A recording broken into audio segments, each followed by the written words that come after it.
Oke, pada kesempatan kali ini kita akan membahas terkait pendekatan psikologi behaviorisme.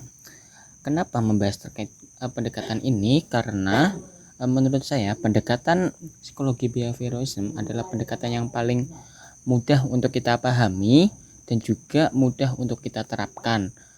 Di samping itu juga pendekatan psikologi behaviorisme merupakan suatu pendekatan edukasi untuk bagaimana cara kita memahami stimulus yang kita dapatkan entah dari lingkungan sekitar ataupun dari apa yang kita amati.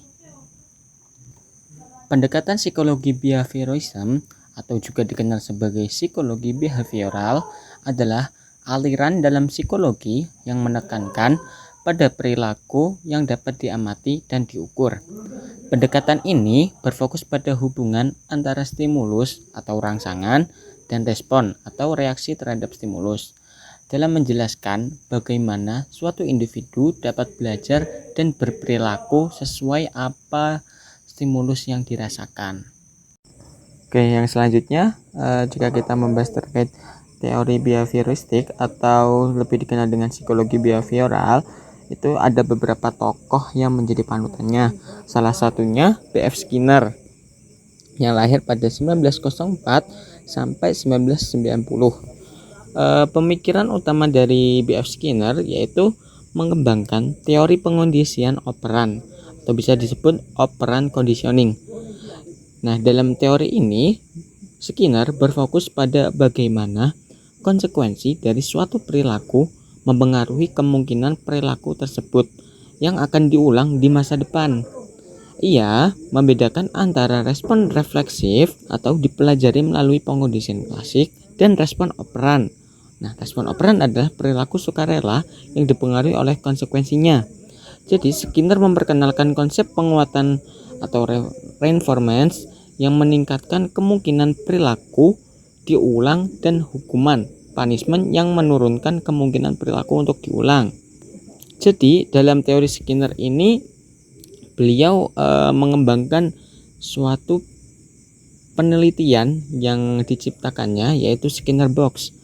Nah, Skinner Box itu adalah gunanya untuk mempelajari perilaku hewan dalam lingkungan terkontrol.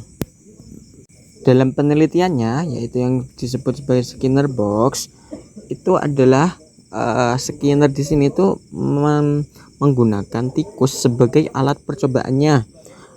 Percobaan tikus dalam konteks behaviorism adalah metode klasik yang digunakan untuk memahami prinsip-prinsip pembelajaran, terutama pengondisian operan yang dikembangkan oleh B.F. Skinner. Tikus yang dipilih karena mereka itu relatif mudah dipelihara dan juga memiliki perilaku yang dapat diamati serta responsif terhadap penguatan dan hukuman. Jadi dalam prakteknya yaitu Skinner ini memilih beberapa tikus untuk dijadikan percobaan dan dimasukkan ke dalam box. Di dalam box tersebut, Skinner meletakkan beberapa tombol yang memiliki respon tertentu dari setiap tombolnya. Nah, dalam box pertama, Skinner itu menekankan atau menerapkan dalam tombol tersebut jika ditekan maka akan keluar makanan atau hadiah untuk si tikus.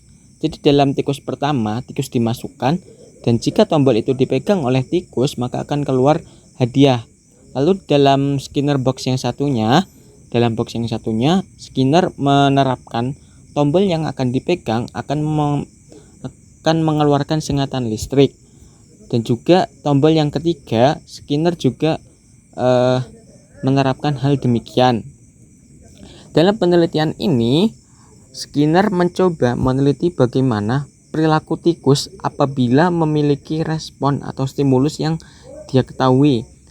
Jika tikus A itu memiliki respon yang dapat diulang dikarenakan tikus A jika memegang atau menekan tombol yang diberikan Skinner akan memengaruhi stimulus yang ada di dalam otaknya untuk terus menekannya, karena tombol yang ditekan akan memberikan respon positif atau pengulangan yang dimana respon positif ini mengeluarkan hadiah tertentu bagi si tikus, baik itu berupa makanan ataupun air. Jadi respon positif yang dilakukan dalam Skinner box yang pertama itu adalah respon positif yang dapat diulang oleh si tikus. Berbeda halnya dengan Skinner box yang kedua. Karena Skinner box yang kedua, Skinner itu meletakkan tombol yang dimana nanti jika dipencet akan mengeluarkan sengatan listrik. Jadi mau bagaimanapun, respon yang dikeluarkan oleh si tikus adalah respon untuk tidak mengulangi hal serupa lagi. Jadi itu adalah respon negatif yang dikeluarkan dari stimulus dari si tikus. Jadi dalam dua Skinner box ini dapat kita simpulkan bahwasanya respon positif yaitu respon pengulangan yang dimana stimulus dapat merespon secara positif terkait reaksi apa yang dipengaruhi oleh perilaku yang dilakukan. Berbeda dengan respon yang kedua yaitu respon negatif yang cenderung melakukan pengulangan tidak melakukan pengulangan terkait apa yang dilakukan oleh si tikus, karena jika tombol dari Skinner box ditekan akan melukai dari si tikus tersebut. Dalam penjelasan tadi kita bisa mensinkronkan bagaimana hubungan kita yang saat ini terhadap lingkungan yang akan kita jalani nantinya ataupun sekarang.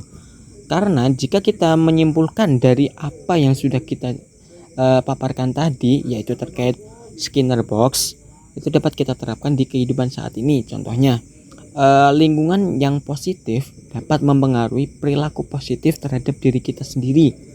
Jadi dalam teorinya Skinner itu tidak membedakan bagaimana dan apa orang seperti apa yang akan menghasilkan lebih baik, akan tetapi lingkungan dan stimuluslah yang menentukan orang itu menjadi lebih baik. Jadi di penelitian ini kita tidak mengejudge siapa sih orang itu, dari mana, dengan kepribadian seperti apa. Itu tidak bakal menjamin terkait perilaku dia di lingkungan, karena sebaik apapun mereka, dari garis turunan apapun, jika mereka memiliki stimulus yang buruk terhadap lingkungannya, maka kepribadian itu akan mengikuti dari stimulus yang dirasakan gitu. Nah, dalam teori behaviorism ini menekankan bahwasanya kepribadian manusia itu terbentuk asas dari lingkungan yang kita ciptakan. Jadi jika kita realistis saja, bagaimana sih cara kita mencari lingkungan positif? Nah, dalam mencari lingkungan positif itu ada beberapa ketentuannya.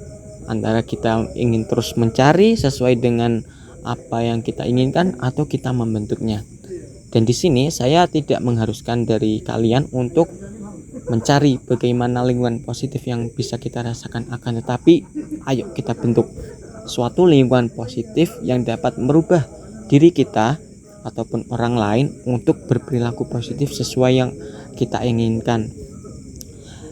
Jadi karena lingkungan positif yang kita cari itu belum pasti ada dengan apa yang kita inginkan. Dari sini kita bisa menyimpulkan juga bagaimana peran kita terhadap lingkungan itu memiliki dampak yang signifikan, teman-teman. Dengan hal itu, kita juga bisa menerapkan beberapa pembelajaran dari penelitian yang sudah dilakukan oleh Skinner. Dengan cara kita menciptakan suatu lingkungan yang positif, suatu lingkungan yang tidak toksik, suatu lingkungan yang dapat kita berkembang dan bertumbuh, bagaimana cara kita mengekspresikan apa yang akan kita inginkan, dan bagaimana cara kita melihat sudut pandang orang lain dengan lingkungan positif yang akan kita ciptakan nantinya. Lingkungan positif juga itu sangat berpengaruh dan juga berbeda dengannya lingkungan yang negatif. Jika kita mengambil contoh dari penelitian dari Skinner tadi, kita berada dalam lingkungan negatif nih.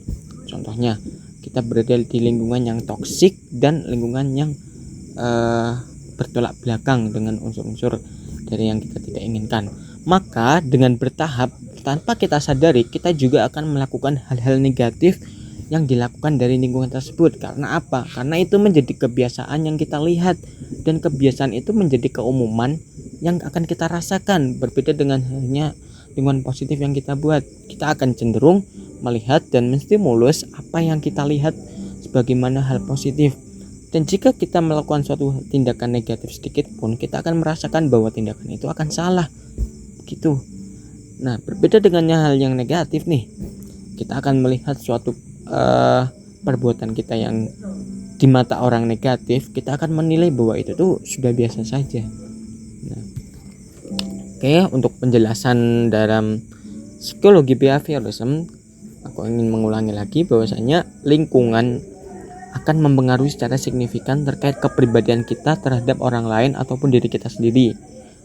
Dan diri kita sendiri itu tidak berperan penting, maksudnya mau dari manapun diri kita, mau aku siapa, kamu siapa, dari mana, itu tidak akan mempengaruhi terkait kepribadian kita, akan tetapi lingkunganlah yang akan mempengaruhi terkait bagaimana kita dibentuk, bagaimana kepribadian kita dibentuk.